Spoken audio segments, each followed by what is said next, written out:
barbers, cosmetologists, hair industry professionals, and all others who support. Welcome to the hottest podcast in the barber and beauty industry, the Clipped Podcast.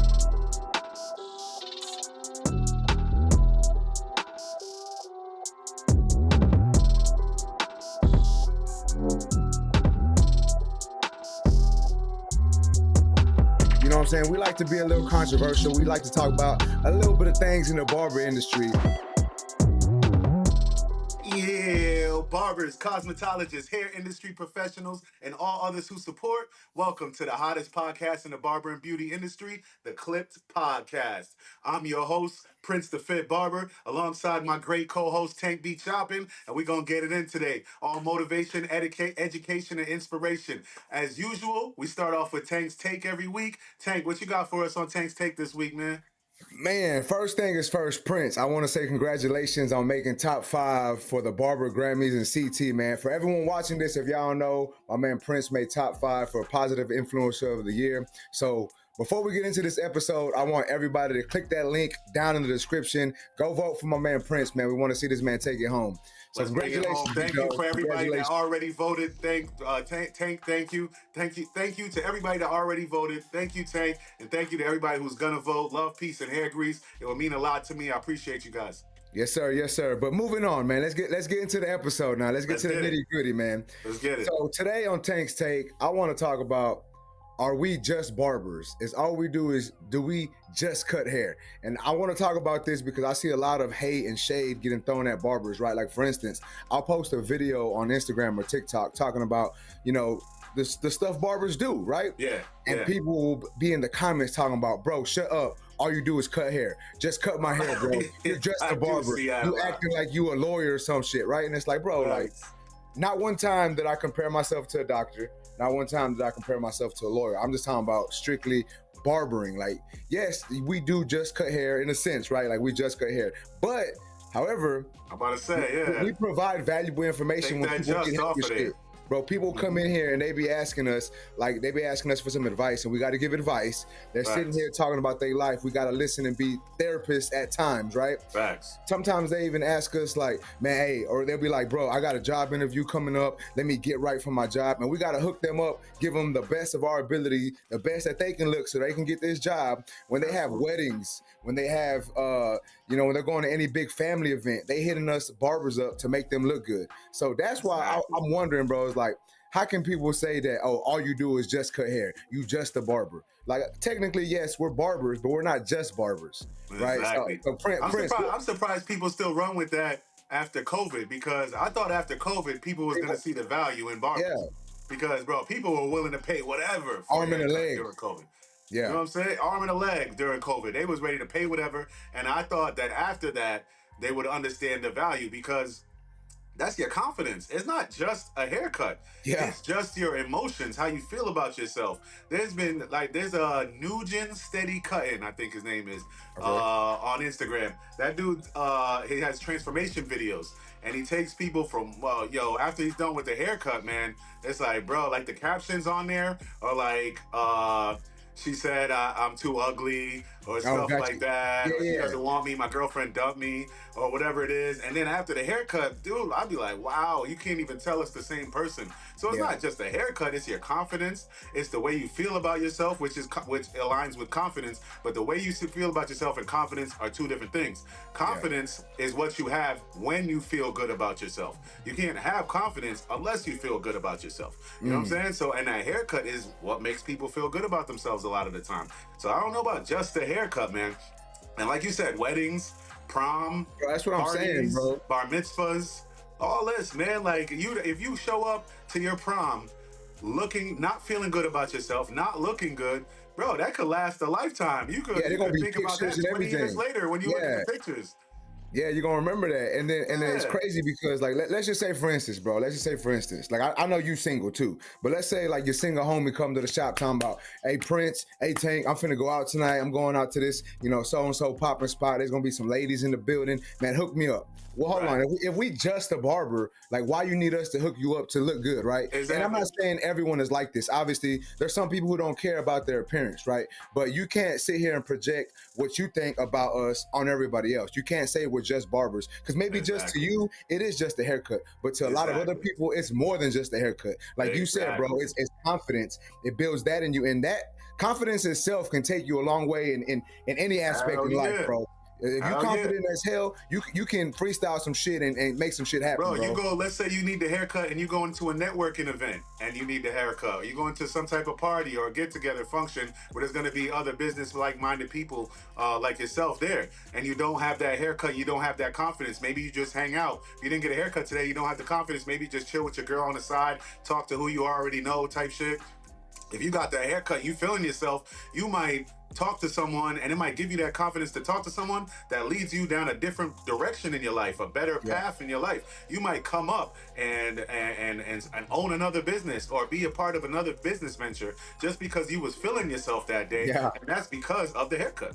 That's facts, man. So I think it's safe to say, I mean, obviously, like I said a little while ago, not everyone's gonna feel this way, but I don't believe in barbers are just barbers. Like for me, Not at all. like I don't like when people say shit like that, bro. It kind of irks me because I'm not just a barber. Like, yes, I cut hair, but I give good advice. You know what I'm saying? I try to take everyone's emotions in consideration when I'm talking to these people. You know, I'm doing transformations on people, getting them ready for weddings and all this. Exactly. And then not just that, I create content. Right? Like great content at that. You know what I'm saying? Exactly. Like I'm giving barbers Talking a shit. voice as well, because a lot of times barbers don't even understand, like, not that they don't understand, but they don't know about certain tools. So I'm that bridge between the barber and the company, because I'm coming between that and letting y'all know what these things, how they work and everything. So for someone to disrespect me, and in my eyes, it is disrespect. I don't care what anyone says. Like, because I'm more than just a barber, bro. Like I do Absolutely. a lot. Like you always say, Prince, we are servants of our community.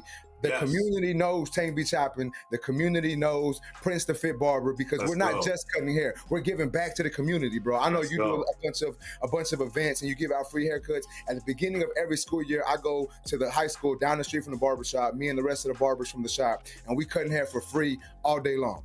All day at this event, right? We giving away. Imagine what you're doing for that. Imagine what you're doing for the kid that usually can't get a haircut. Exactly. First day of school, rewind. Bring yourself back to them school days, man. Yeah. First day of school, serious that meant business, a lot. Bro. Yeah. Yeah.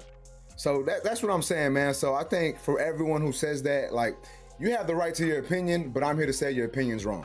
Yeah, man. And even with going further than the haircut and the confidence, like you were saying, being a servant of the community. Like on my birthday, I posted yesterday that on my birthday this year in June 9th, I'm gonna go stand in front of City Hall and I'm gonna cut hair for free to the homeless.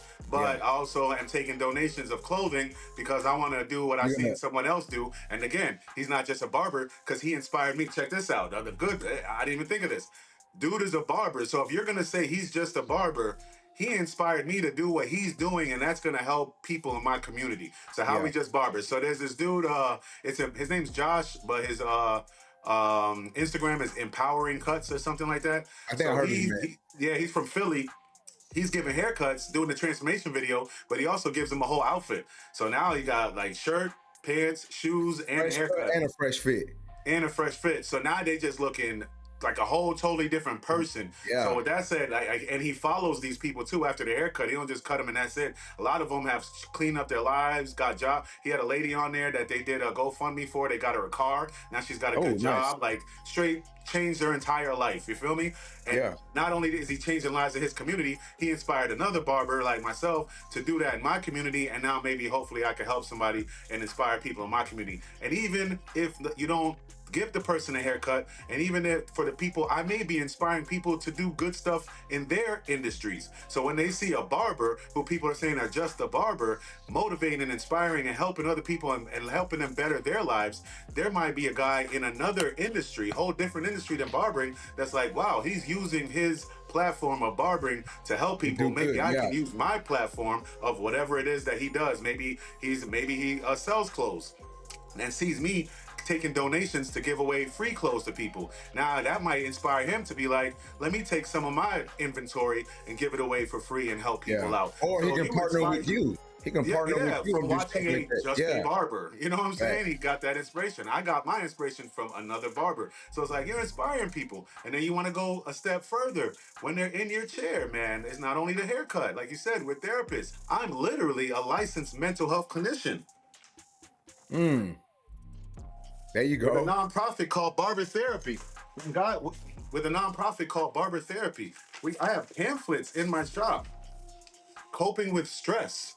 Okay. You know what I'm saying?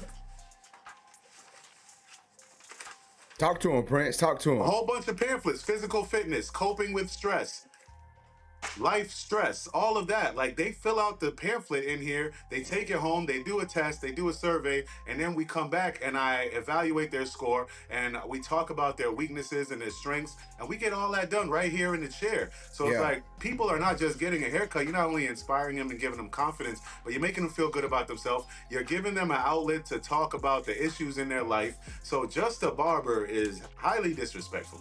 And you know what's crazy? Also, I just thought about when you were talking about that, man. There's a lot of single moms who bring their sons into the barbershop, bro.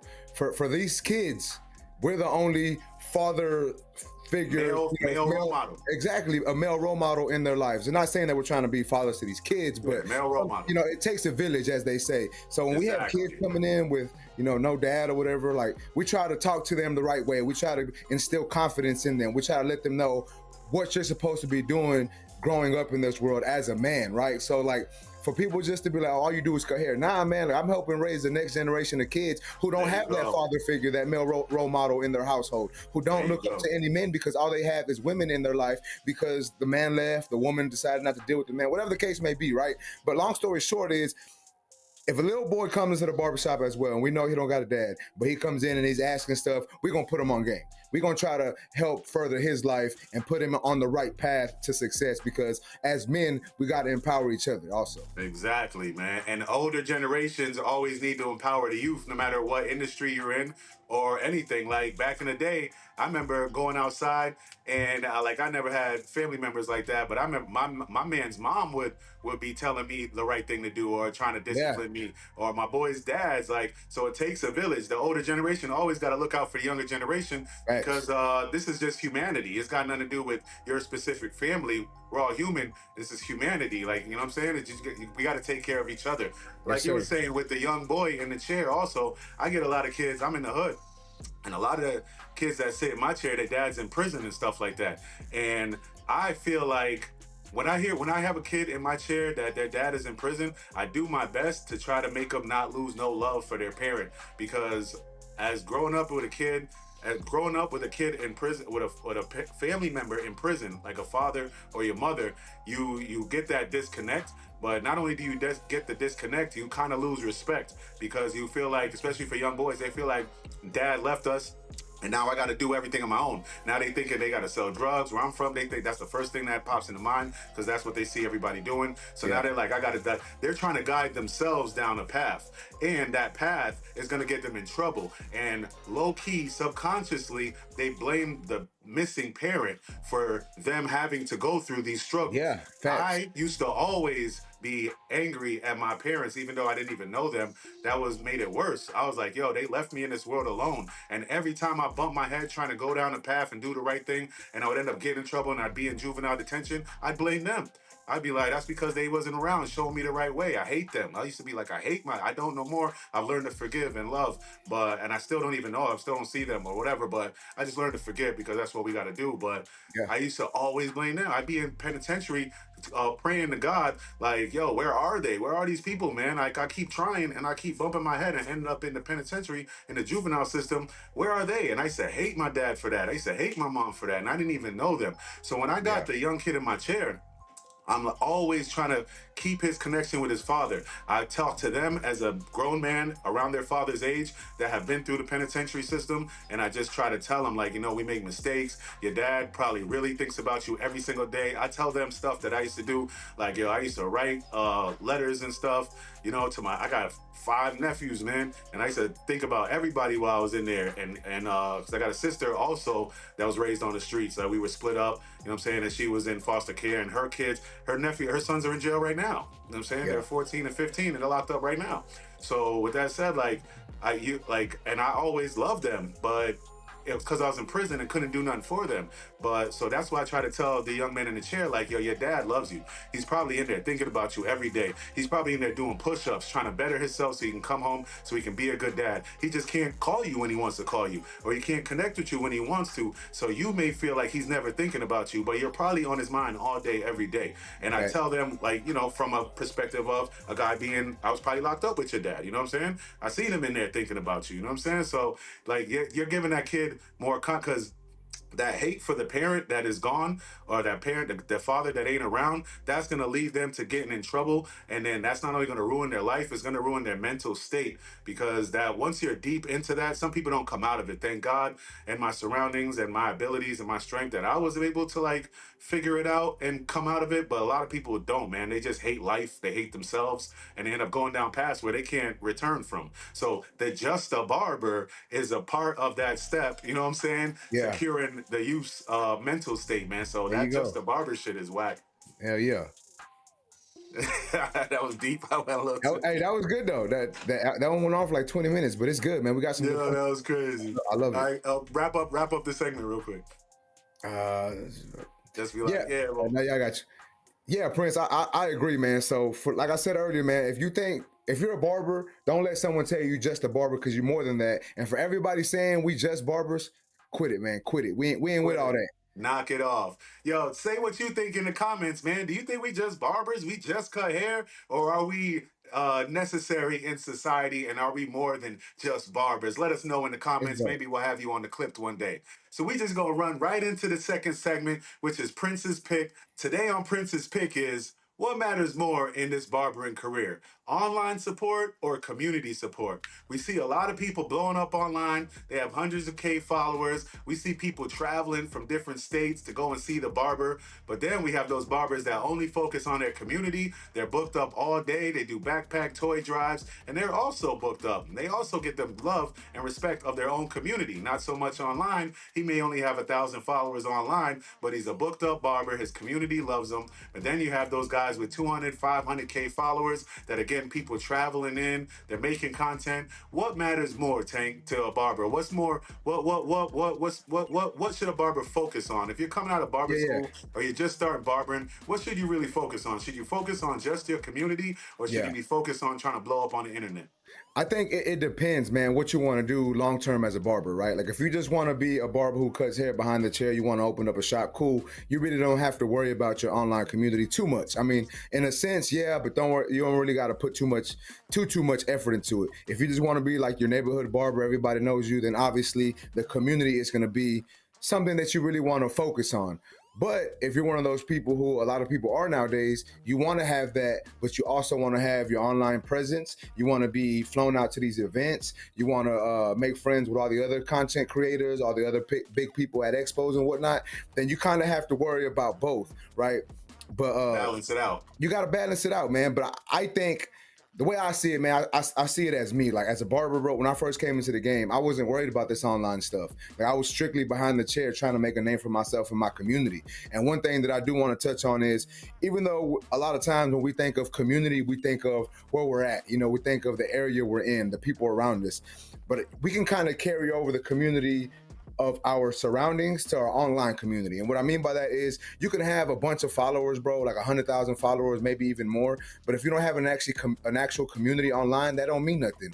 And a lot of times, man, barbers act Hollywood online and they don't respond to comments, they're not responding to messages, stuff like that. But you have barbers who are, you know, lower on the scale of their following, as what I'm trying to say is, for instance, me, you know, we're not these super top tier influencers that we see, you know, online and whatnot. However, I feel we have, I wouldn't say more impact, but we can have almost as much impact because our community online is really great. Like I comment back to almost everyone who posts on my posts. I know you do too, because we've been tagging each other and we do collaborations. So I do stuff like that. I respond to when people hit me up on Instagram, when they send me a DM, I respond. When I'm doing YouTube videos, people comment on the video, I respond. I have my group of followers that are in a special group on my Instagram that I drop knowledge with them. I, wish them a good day. I drop behind the scenes stuff. So I have a community online as well. And that's just from me understanding that community means a lot.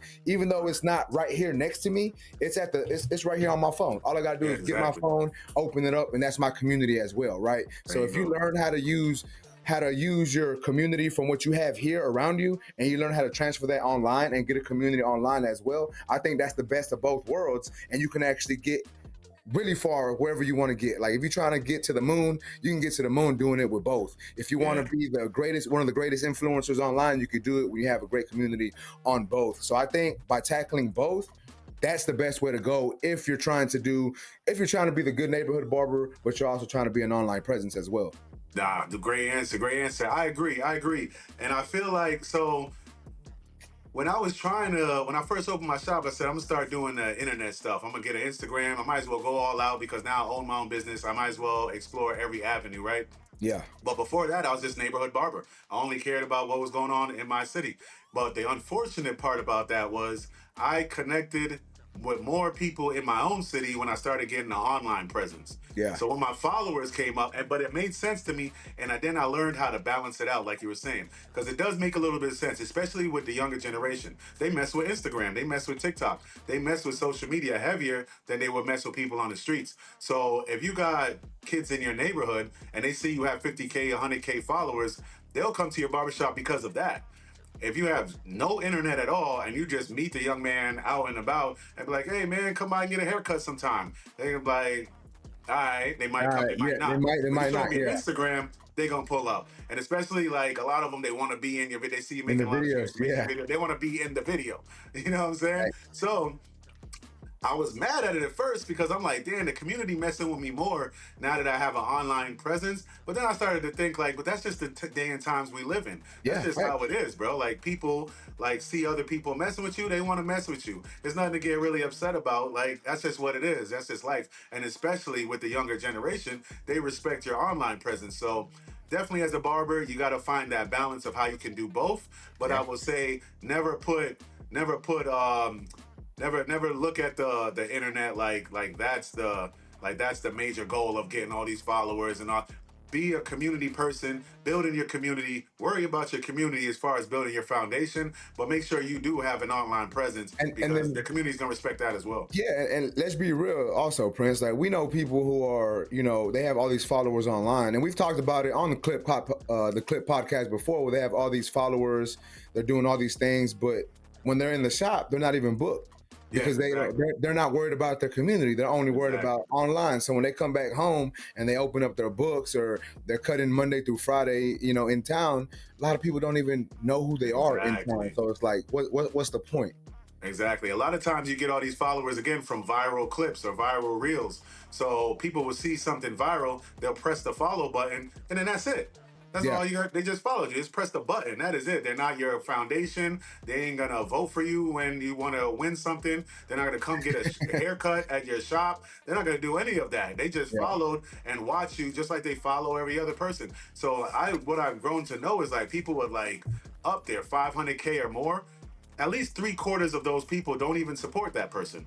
You know what I'm Yeah. saying? They just happen to see that viral video and press the follow. But like I said before we started the clip today, and I was giving you your flowers, I love the way you do it. You will have step by step, slowly, gradually built a great foundation for yourself. And you're going out shaking hands, kissing babies. You're excuse my language, but you're interacting with communities, and not just your community. Everywhere you go, you interact. You're way over here in Connecticut, away from Texas, where you're from. You're still interacting when you go to CT Barber Expo. You're interacting. You're shaking hands. You're not acting bougie. So people see you as personable, and that's when they really mess with you and really rock with you and really support you. Because like you said, a lot of people at 500K, they're not commenting on your stuff, they're not liking, they're not sharing nothing, so they're really actually irrelevant. I started to notice that a lot, and I actually starting to unfollow people that I used to follow people just because they had a big name for themselves and all that. But it's like, Yeah. if you're not truly supporting me, you're not sharing none of my stuff, you never like or comment, why do I even need to Or just providing any value why do to I need you. to follow you? Yeah. Yeah. And I'm the kind of person that I follow every single person. I like and comment on stuff, every single person I follow. When I open Instagram, I don't even have to watch your whole video. I just go down and like everything, every single thing. Because if I'm following you and it's coming up on my feed and you're on my, I just like it. You know what I'm saying? Just to show you support. I just like whatever the hell you could be saying something No, bad. I wouldn't it even is know. sometimes. Yeah. Yeah, I just like it just to show you support. You know what I'm saying? And I'm noticing that I like a bunch of people's stuff all the time that have never liked anything of mine or ever commented on anything. So yeah, when they get a high upper like that, it's not necessarily the support, and that probably their bouginess and acting like that is probably why the 500,000 followers that they have don't support them. Yeah. Because they feel that energy. So you can. I'm running for positive influencer of the year right now. I'm in the top 5. Thank God. Let's Thank my go. followers. Thank everybody. But I noticed there was people I was scared of that had like hundreds of K followers. I'm like, damn, there's no way this person, like, even if they don't do more positive stuff to me, they got more people to vote for them. Yeah, Like, they're it's more like, popular. I'm cooked. You know what I'm saying? And Yeah. then I look, and now we at top 5, and those people ain't in there. There's a guy in top 5 right now with 1K followers. Like, and then I That's scroll what I'm down his saying page. though. Yeah, and That's then what I I'm scroll saying down his though. page. He got community support. I see him doing backpack drives. I see him moving in his community, like, and he got that community support, and that's And why he's in the top 5. and that's what I'm saying, man. Like just because you have a bunch of followers online, like it's cool, but how's your community online, your online community as well? Right. Not just, I mean, you know, obviously having a good community in your area is great. You want that, but when it comes to stuff like this, if you ain't commenting back, responding to people, liking their videos, when it comes to them asking you to do something, when you want to Yeah. ask your following, like, hey, can y'all vote for me? It was like, Yeah. why should I vote for this guy? Like, yeah, he's popping online, Yeah. but he don't They can ever like feel it. respond to anything. He'll like, I Yeah. send him messages, he don't even look at them, nothing. So it's like, you know, why am I going to vote for this Exactly. guy? So sometimes you got to They have that good community online as well. Facts. All those followers could feel like your energy, and people ain't really follow. Like I said, they press the follow button, but they don't really rock with you like that. Unless a lot of people ain't rocking with you unless they see you giving back something that they can value. So Yeah. if you're just one of them guys that just makes viral clips, yeah, that's something to look at. We use our phone like it's a TV now. So if you're always making like dope videos, yeah, I'm gonna follow you and I'm gonna watch it and I might like it and I might even share it. But you as a human being, what are you doing for anybody besides doing something for yourself by making these videos, hoping that you yourself get a like, or hoping that you yourself get monetized, or hoping that you yourself get flown out to travel or get free stuff because you're making these videos? But what are you giving back? Like the person watching the video has not felt any like love from you at all. Like you ain't liked none of their stuff, commented on none of their stuff. So what have you done? People ain't really gonna rock with you if you're not rocking with them, if they don't feel the love back. That's why I say I love the way you doing it, man. You building that community step by step, solid foundation. You a solid dude. I know you personally. Yo, Barbers, get with it, man. Show love to your community. Community gonna show love to you. Well, we kind of went off track with the which one makes more sense, but I think we agree that it's balanced. You got to have the community support and the internet support, right? Yes, sir. Yes, sir. Yeah, man. All right, so tell us what you think down in the comments, man. You know what I'm saying? What do you think, man? Do you think it's better to blow up online, have that online community, or do you think you should focus on your neighborhood, or do you think you better have a little bit of balance and best of both worlds? Let us know in the clip. We might have you on one day. So we're gonna go to the last segment, which is Shop Talk. Shop Talk is a segment that we have here on the clip that is just, talking about anything that's gossipy in barbershops or hair salons around the country. And today on Shop Talk, we got the Ja Morant situation. Boom, boom, boom, boom, boom. Like, what do y'all think, man? Ja Morant got fined $50,000 for doing a little, a celebratory, little gun Hand thing gesture. there. Yeah. Yeah. But they showed a lot of people. LeBron has done it. Anthony Edwards has done it. A lot of people have done that little celebratory, gun motion, and nothing happened to them. But Ja Morant got fined $50,000 for that. We all know Ja Morant's past. He brought the gun in the locker room, all this extra stuff. So, what do you think, that they forced it, fining him $50,000, or what do you think, Tank? Do you think it was he should have got that fine? The way I see it, man, it's like you gotta think about it like this. Like, remember back in days when you was a little kid at school, right? I don't know how you was in elementary, but you may have been the bad kid. Let's just say you were the bad I kid, was Prince. definitely a bad You were the kid. bad kid, but you have a homie or someone in your class that was the good kid, right? Yeah. He might be able to get away with a little more stuff. He could do something and he might just get a warning, and you could do the exact same thing and you're gonna get written up. They're gonna call your parents, give you detention, whatever the case may be.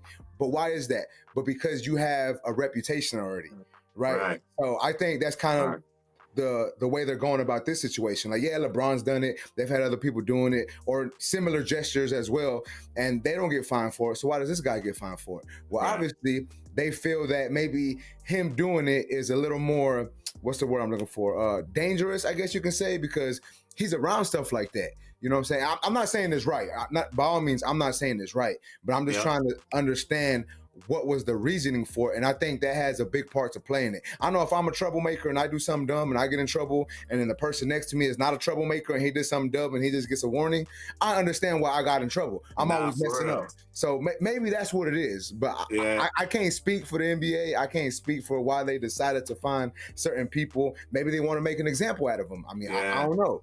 Yeah, nah, like I relate to the bad kid joint. Like you said, man, I used to be upset. I used to be getting kicked out of class for doing the same thing everybody else is doing, That's what I'm but saying. because I did it, you know what I'm saying? Yeah. Like it was a problem. But that's just what it is. Also, basketball players are influencers.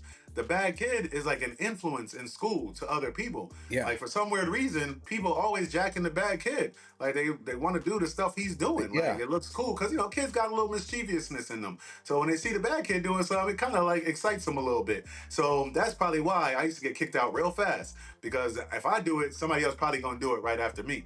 So I feel them with the fine. And honestly, Ja is dumb for doing it in the first place because, bro, you should have known that was going to happen. Like, you Yeah. know your past. You know what's going on. You probably knew you were going to get fined. And honestly, I won't say he's that dumb. Let me take that back, because a game is a sport, high level energy going on. He might have just did it. And like, Yeah, it was just like reaction. Yeah. Yeah, just reaction. So now he ain't that dumb for doing it, but you definitely got to keep stuff like that in the back of your head when you've already gone through issues like that. You know what I'm saying? So Yeah. I don't know, man. It is what it is. I ain't faulting the NBA for finding him. Like Ja Morant, you know your past and your history. You can't get too mad that you got fined. But yeah, man, I guess it's by a step by person basis. Yeah, it is. LeBron could do what he want. They don't dare fine him for anything anyway. LeBron is the team owner, manager, coach, captain, so they ain't gonna find him. But Ja Morant, they definitely, due to your past, they definitely gonna put something on you, Ja. You Yeah. should have thought about that before you did it, man. Tell us what y'all think, man. Was the Ja Morant situation messed up, man? Should they give him a chance and not find him, or was they right for finding him? Let us know. We might have you on here in the clipped. And then lastly, we always leave you guys with some positive inspiration and motivation. Today's positive take is: don't go for the smoke and the mirrors on the internet. Worry about your community, worry about yourself, worry about the things that actually matter. Build a foundation, a solid foundation for yourself. So that way, when you need some help or when you need some support, you know there's people there that you can rely on. Worrying about just going viral all the time, people are just pressing the follow button, but they don't really mess with you like that, man. You got to give back in order to receive. You have to give in order to receive. You have to show love in order to get love. You have to show respect in order to be respected. So always give back, always show love. Don't act bougie. Don't chase this smoke and mirror dreams. Believe in yourself and your abilities and take care of your community as a barber. Hope to see you next week. Love, peace, and hair grease.